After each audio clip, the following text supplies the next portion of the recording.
नमस्कार छात्रों, संस्कृत ज्ञान चैनल में आपका स्वागत है और मैं हूँ श्रीमती सीमा श्रीवास्तव। पिछले वीडियो में हमने आपको यूपी बोर्ड कक्षा 10 संस्कृत विषय के अंतर्गत जो गीतामृतम पाठ है उनके किस श्लोकों पर चर्चा की थी। अब आज उसी श्रृंखला को आगे बढ़ाते हुए हम उसके अग्रिम श्लोकों पर चर्चा करेंगे। चौथा श्लोक था, कह रहे हैं कि सप्ताह कुर्मणि अविद्वांसो यथा कुर्वन्ति भारत कुर्याद विद्वांसः तथा असक्तः चिकीर्ष लोक संग्रहम। अब इस श्लोक में जो श्लोककार हैं हमारे, वो अर्जुन को संबोधित करते हुए कह रहे हैं, क्या कह रहे हैं कि हे भारत। भारत अर्जुन का विशेषण है, भारत है, पार्थ है, सव्यसाची है, ये सब अर्जुन का विशेषण। तो श्री कृष्ण भगवान अर्जुन से कह रहे हैं कि हे अर्जुन, हे भारत, यथा माने जिस प्रकार से अविद्वान लोग आसक्ति भाव रखकर कर्म करते हैं, उसी प्रकार से विद्वान लोगों को लोक संग्रह की भावना से कर्म करना चाहिए। ये श्लोक का शाब्दिक अर्थ है।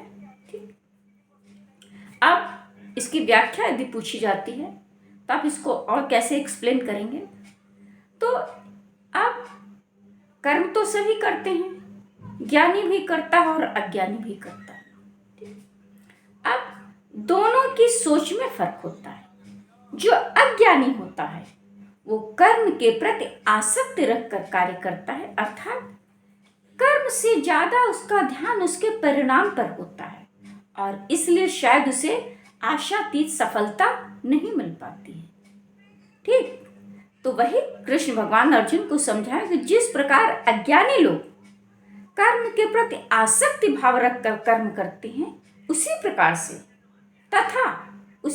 से विद्वान लोगों को भी लोक संग्रह की भावना से कर्म करना चाहिए। गीता में कहा गया कि अनासक्त कर्म करिए, कर्म के प्रति आसक्ति मत रखिए। तो पूर्व पक्षियों ने प्रश्न उठाया कि प्रयोजन बिना मूढ़ोपि न प्रवर्तते, अर्थात बिना प्रयोजन के तो मूर्ख व्यक्ति भी कोई कार्य नहीं करता। हर व्यक्ति जो कोई कार्य करता है तो उसका पीछे कोई न कोई उद्देश्य छिपा होता है। बिना उद्देश्य के निरुद्देश्य तो कोई कार्य करता नहीं। तो इसी का समाधान गीता में किया, इसी श्लोक में कर रहे हैं कि उसी प्रकार से जो विद्वान व्यक्ति हैं उनको कर्म करना चाहिए, लेकिन किस भाव से? लोक कल्याण की भावना से, अपने व्यक्तिगत स्वार्थ से ऊपर उठकर लोक संग्रह की भावना से कर्म करना चाहिए। ये थी श्लोक की व्याख्या। ठीक, हम आपको इसके मीनिंग बता ही चुके हैं। ठीक, आपको सबसे पहले श्लोक लिखना है। ठीक, इसके बाद संकेत, इसके बाद संदर्भ, फिर प्रसंग, फिर अन्वय, फिर शाब्दिक अर्थ, फिर व्याख्या और विशेषात्मक टिप्पणी। ठीक, अब हम आगे श्लोक की ओर चलते हैं। यद इच्छा लाभ संतुष्टो द्वंद्वातीतो विमत्सरः समा सिद्धौ असिद्धौ च कृत्वापि न निबध्यते। ठीक, अब इस श्लोक में बता रहे हैं कि कौन सा व्यक्ति कर्म करके सांसारिक बंधन में बंधता नहीं है। सांसारिक बंधन क्या है? ये आवागमन का चक्र। ठीक, तो कृष्ण भगवान अर्जुन से बता रहे हैं कि कौन सा व्यक्ति या किस स्थिति में कर्म करता हुआ व्यक्ति कृत्वापि न निबध्यते, सांसारिक आवागमन के चक्र में बंधता नहीं है। कह रहे हैं कि कौन सा व्यक्ति? सबसे पहली कंडीशन क्या बताई? यद इच्छा लाभ संतुष्टो। यद इच्छा लाभ संतुष्टो माने जो कुछ भी स्वाभाविक रूप से प्रदत्त हो, ईश्वर ने हमें जो दिया है हम उसी में खुश रहें, उससे अधिक की इच्छा ना करें। इसी को कहते हैं यद इच्छा लाभ संतुष्ट।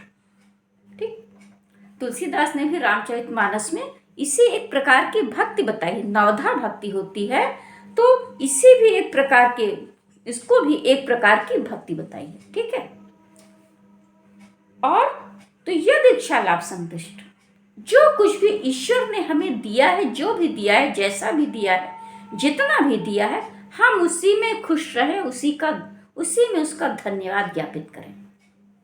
दूसरा, द्वंद्वातीत।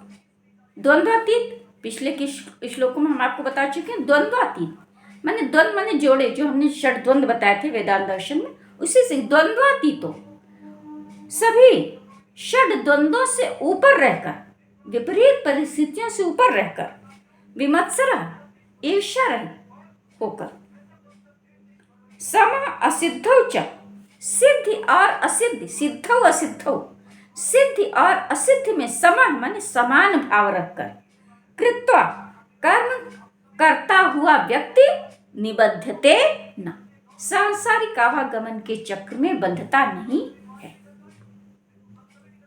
अगला श्लोक है, देखिए व्याख्या के लिए इंपॉर्टेंट है, जिसको हम पढ़ाने जा रहे हैं।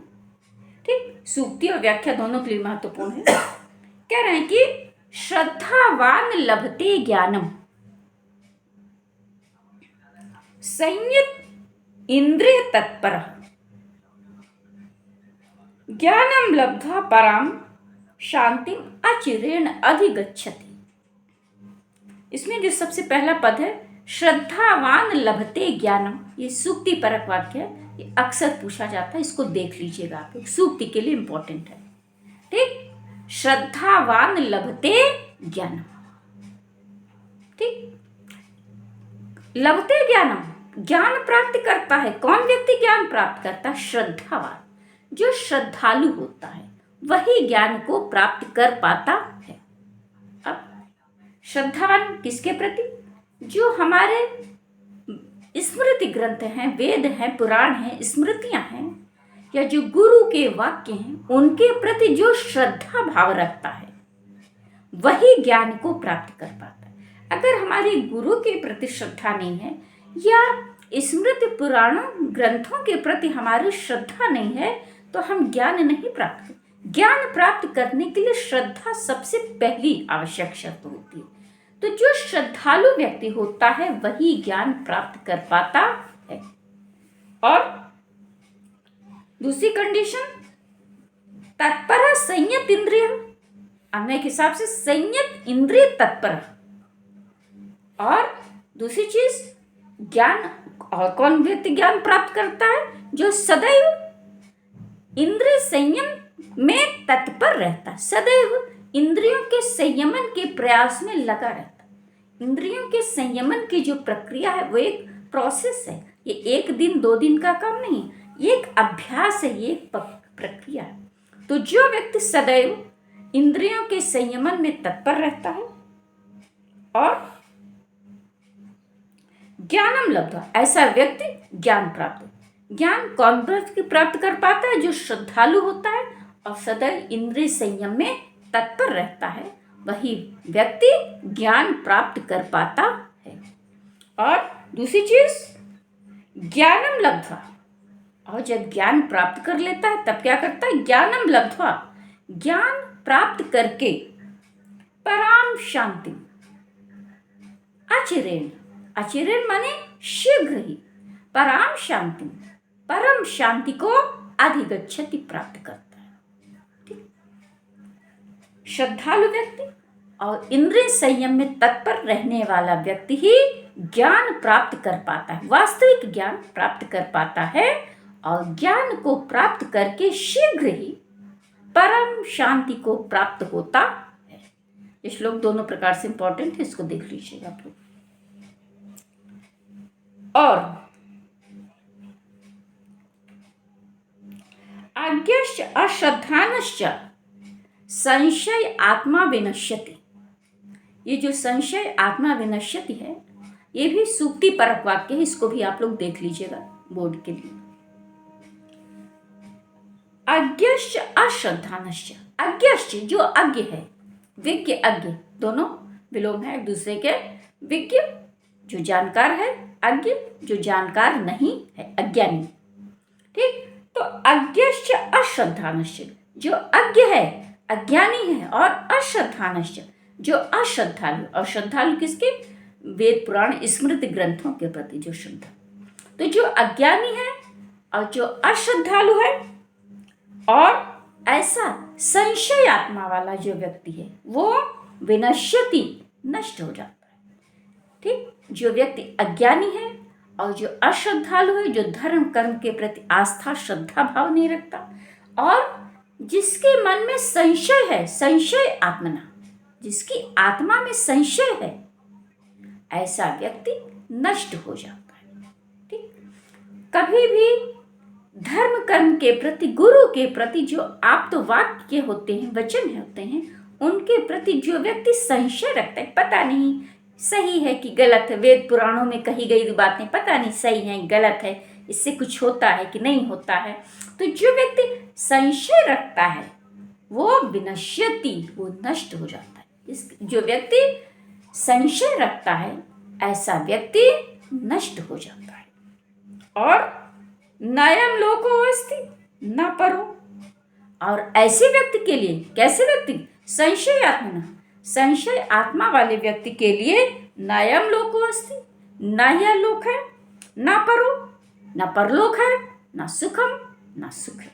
किसके लिए? संशय आत्मना, अंत में दिया ना, तो संशय आत्मना, इसको अन्वय की दृष्टि से आप देखेंगे तो संशय आत्मना जो पद है, इसको पहले उठा लीजिए। संशय आत्मना माने संशय आत्मा वाले व्यक्ति के लिए नायम लोको, ना यह लोक है, ना परो, ना परलोक है, और ना सुखम, ना ही सुख है। संशय आत्मा वाले व्यक्ति के लिए ना यह लोक है, ना परलोक है, और ना ही सुख, अर्थात वही कि ना वो इस लोक का रह जाता है, ना वो इस लोक का। जिसके मन में संशय होता है, ऐसा संशय आत्मा वाला व्यक्ति, ना उसके लिए ना लोक है, ना परलोक है, और ना ही सुख है, और ऐसा व्यक्ति नष्ट हो जाता है। ठीक, अब मत कर्म कृत, मत परमो मद भक्ता संग वर्जिता, निर्वैरः सर्वभूतेष यः सा माम एति पांडव। पांडव शब्द भले प्रयोग किया जाता है, लेकिन यहाँ भी पांडव शब्द का प्रयोग सिर्फ पांडुपुत्र अर्जुन के लिए है। पांडव माने हे पांडुपुत्र अर्जुन,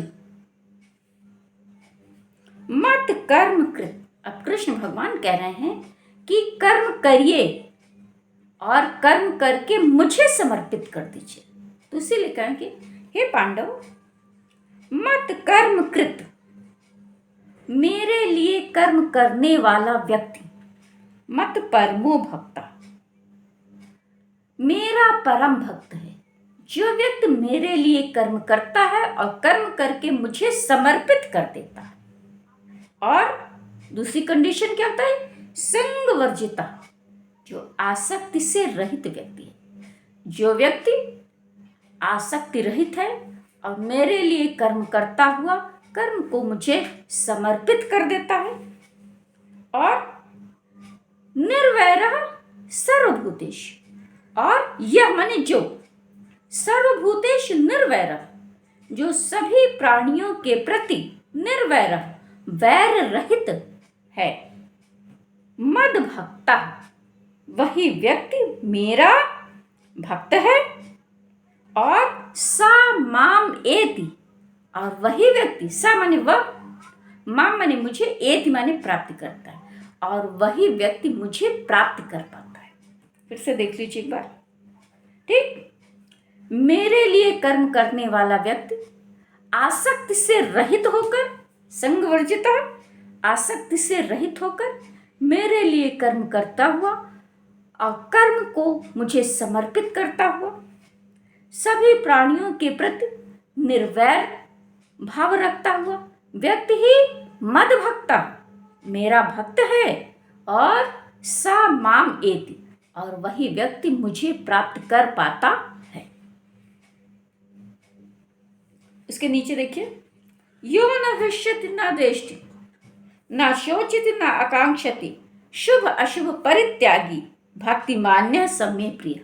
फिर बता रहे हैं अगले श्लोक में, कह रहे हैं कि यो न हृष्यति, जो व्यक्ति ना हर्षित होता है, ना द्वेष्टि, ना किसी के प्रति द्वेष रखता है, ना शोचति, ना चिंता करता है, ना आकांक्षति, ना किसी चीज की आकांक्षा रखता है।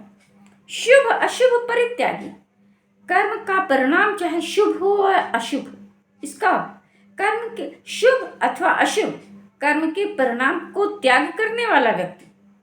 भक्तिमान्य, जो भक्तिमान है, सा में प्रिय, वही व्यक्ति मुझे प्रिय है। जो व्यक्ति ना बहुत हर्षित होता है, ना किसी से द्वेष रखता है, ना किसी चीज की सोच रखता है, ना किसी चीज की चिंता करता है, ना किसी चीज की आकांक्षा करता है, और जो कर्म का परिणाम चाहे शुभ हो या अशुभ हो, उस कर्म के परिणाम के प्रति जो त्याग भाव रखता है, जो भक्तिवान है, वही व्यक्ति मुझे प्रिय है। ठीक। समः शत्रौ च मित्रे च तथा मान अपमानयो शीतोष्ण सुख दुखेषु समः संग वर्जिता। अब फिर उसी की बात है जिसकी चर्चा हम पहले श्लोकों में कर चुके हैं, षड द्वंद्वों की बात कर रहे हैं। फिर उसी को कह रहे हैं कि समः शत्रौ च मित्रे च, शत्रु और मित्र के प्रति समान भाव रखने वाला, चाहे हमारा कोई मित्र हो, चाहे हमारा कोई शत्रु हो, हमारा सबके प्रति भाव एक है, समान है। तो शत्रु और मित्र के प्रति समान भाव रखने वाला, उसी प्रकार से मान और अपमान में भी समान भाव रखने वाला, शीत उष्ण, शीत हो या उष्ण हो, उसमें भी समान भाव रखने वाला, सुख दुखेश, सुख और दुख में भी समान भाव रखने वाला, और संग विवर्जिता, आसक्ति से रहित व्यक्ति, तुल्य निंदा स्तुतिर मौनो, निंदा और स्तुति में भी समान भाव, तुल्य भाव रखने वाला, मौनी, चुप रहने वाला, संतुष्टो येन केनचित, हर प्रकार से जो कुछ भी है उसके पर हर प्रकार से संतुष्ट रहने वाला व्यक्ति, अनिकेता, अनिकेत माने गृह त्यागी, और गृह त्यागी का मतलब सांसारिक बंधनों से रहित, स्थिर भक्ति, जिसकी मति मुझ में स्थिर हो चुकी है कि मेरे सिवाय उस व्यक्ति को और कुछ भी नहीं प्राप्त करना है। ठीक, ऐसा स्थिर मत व्यक्ति भक्तिमान, और जो भक्तिमान है, सा नरः में प्रियो, वही व्यक्ति मुझे प्रिय है। फिर से देख लीजिए, शत्रु और मित्र के प्रति, मान और अपमान के प्रति, शीत और उष्ण के प्रति, सुख और दुख के प्रति आसक्ति रहे, निंदा और स्तुति में तुल्य भाव रखने वाला, चुप रहने वाला, हर प्रकार से संतुष्ट रहने वाला, गृह त्यागी, स्थिर मत व्यक्ति ही मेरा परम भक्त है और वही मुझे प्रिय है। तो आज मैंने आपको गीतामृतम के जो भी पाठ थे वो उसके हमने सारे श्लोकों का अर्थ, उसकी व्याख्या आपको समझा दी। ये पाठ बहुत इम्पॉर्टेंट है, ऐसा हो नहीं सकता कि इसमें से क्वेश्चन बने ना। तो इसमें हमने आपको जो सूक्ति परक वाक्य थे वो भी बता दिए, व्याख्या भी बता दी। इस श्लोक को आप अच्छे से पढ़ लीजिएगा, तो इसमें से जो है आपका 3 नंबर की जो व्याख्या आती है, जो सूक्ति आती, व्याख्या सूक्ति या संस्कृतार्थ में से कुछ ना कुछ फंसना ही फंसना, ये मान के चलिए कि गीतामृतम में से कुछ जरूर बोर्ड के पेपर में आपका लिख के रखा हुआ है क्वेश्चन। ठीक है, तो आप इसको इसी भाव से तैयार करिएगा। और कोई आपको अगर इसमें दिक्कत आती है तो आप कमेंट बॉक्स में नीचे लिख कर डाल दीजिएगा, हम आपके प्रश्नों का यथोचित समाधान करने की कोशिश करेंगे। ठीक, तो आज के इस वीडियो में हम आपसे विदा लेते हैं। ठीक, जय हिंद, जय भारत।